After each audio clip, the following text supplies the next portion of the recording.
مودت اور ولایت ہی پیدا ہوگی ان کی۔ فرماتے ہیں کہ شیطان جو ہے اس کی 4 دفعہ چیخیں ہی نکل گئے، چلایا رویا، چیخیں نکل گئی شیطان۔ کب نکلی؟ جب اس کے گلے میں لعنت کا توق پہنا دیا نا، جب اللہ کے خلیفہ کی خلافت کا انکار کر دیا تو پھر اللہ نے دھدکار کے لعنت اس پہ ڈال کے اسے اپنی بارگاہ سے نکال دیا، چلایا رویا۔ پھر دوسری دفعہ جب عرش سے پکڑ کے زمین پہ پٹک دیا، پھر رویا چلایا۔ اور پھر جب اللہ کا نور اول، نور کامل، رسول خدا صلی اللہ علیہ وآلہ وسلم کا نور اطہر زمین پر نازل ہوا تو پھر چیخنے لگا، چلانے لگا، مفلوج ہو گیا، پاگل ہو گیا، بدحواس ہو گیا۔ اور پھر ایک دفعہ چیخا، اور وہ کب چیخا؟ جب سورہ فاتحہ زمین پر نازل ہو گئی تو پتہ چلا کہ طاقت سورہ فاتحہ کیا ہے۔ تو آپ خود اندازہ کریں کہ سورہ فاتحہ کی اتنی طاقت ہے کہ شیطان کی چیخیں نکلوا دیتا ہے۔ اور پھر اس سے پہلے انعامات دیکھیے نا کہ اللہ کہتا ہے کہ میں اسے آفات سے نکال دوں گا اور نعمات کی وادیوں میں لے جاؤں گا۔ تو خود سوچئے کہ جو بولتے تھے اور سورہ فاتحہ جو ہے وہ وارد ہوتی تھی، سورہ فاتحہ کی جو صورتیں ہیں وہ بیان ہوتی تھیں، اور پھر وہ 7 صورتیں جو ہیں وہ مل کے بسم اللہ الرحمن الرحیم کے بعد سورہ فاتحہ، فاتحۃ الکتاب، کیا کہنے۔ رسول خدا فرماتے ہیں کہ اگر کسی نے ایک دفعہ سورہ فاتحہ کی تلاوت کر، ایک دفعہ مومن نے، اچھا یہ یاد رکھیے گا کہ مجھے ایک یہ سوال بھی کیا گیا ہے کہ یہ ہر کسی کے لیے ہے۔ دیکھیے نہیں، ہر کسی کے لیے نہیں ہے یہ ساری چیزیں جو فائدہ دیں گی، نہیں، ہر کسی کے لیے نہیں ہو سکتا۔ ٹھیک ہے، میں آپ کو بتائے دیتا ہوں کہ مسجد زرار کو اللہ نے کہہ کے کہا تھا، حکم دے کے اسے گروا دیا تھا کہ اسے گرا دو۔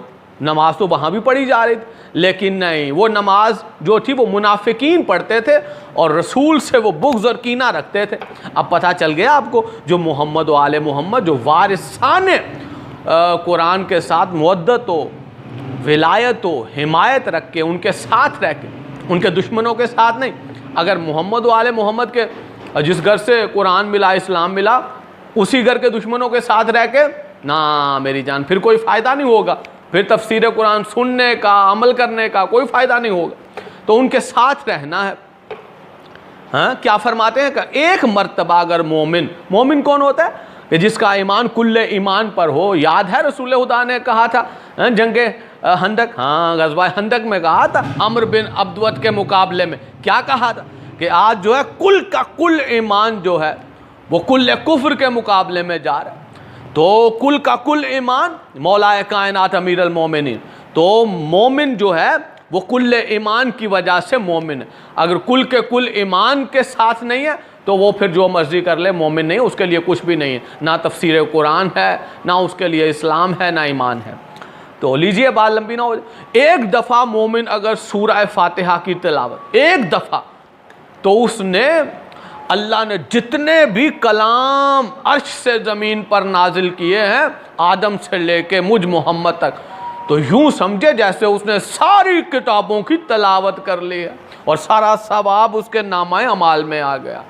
زمان کیا کہنے حضور آج۔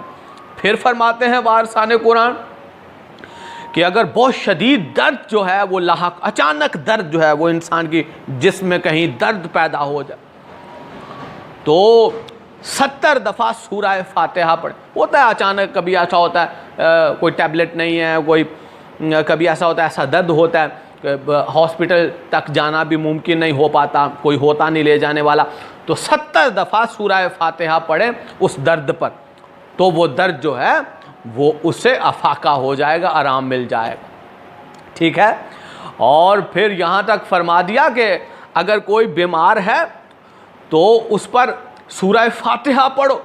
سورہ فاتحہ، اچھا بیمار کو تندرستی ملے گی، اللہ مان، یا اللہ بچا لے، یہ کس موڑ پہ، کس نہج پہ آگے مسلمان، کوئی مر نہ رہا ہو تو وہ بیبیاں پکڑتی ہیں قرآن اور یاسین سورت پکڑتی ہیں، ہم چلتی ہیں نہ پڑھتی ہیں، بھلا کیسے جان نہیں نکلتی؟ لاحول پڑھیے، یہ قرآن جو ہے وہ مارنے کے لیے نہیں، یہ زندگی دینے کے لیے آیا ہے۔ تو کہا کہ کوئی بیمار ہے تو اس پہ سورہ فاتحہ پڑھو. اگر سورہ فاتحہ سے اس کو آرام نہیں ملے گا پھر اس مریض کو کبھی بھی تندرستی نہیں مل سکتی, کہیں سے بھی نہیں مل سکتی. یہ وارثان قرآن نے کہا ہے. اچھا, اس کے بعد امام فرماتے, یہ امام ہی فرما سکتے ہیں, امام معصوم فرماتے ہیں, امام ششم کہتے ہیں کہ اگر میں جعفر صادق صلوات اللہ, میں آل نبی, میں محمد کا بیٹا, علی کا بیٹا, کسی مردے پر 70 دفعہ سورہ فاتحہ پڑھوں اور وہ زندہ ہو کر کھڑا ہو جائے تو مجھے کوئی حیرانگی نہیں ہوگی, کیونکہ سورہ فاتحہ میں طاقت ہی اس قدر ہے. یہ کوئی بڑی بات نہیں ہے کہ مردے کو زندہ کرنا, لیکن اس کے لیے وقت کا امام ہونا لازمی ہے, اور وہ تو رسول کی آل ہی ہے. اس کے بعد جو ہے وہ امیر المومنین علی علیہ السلام صلوات اللہ فرماتے ہیں کہ اللہ نے سورہ فاتحہ وقف کر دیا, آدھا اپنے لیے اور آدھا اپنے بندوں کے لیے.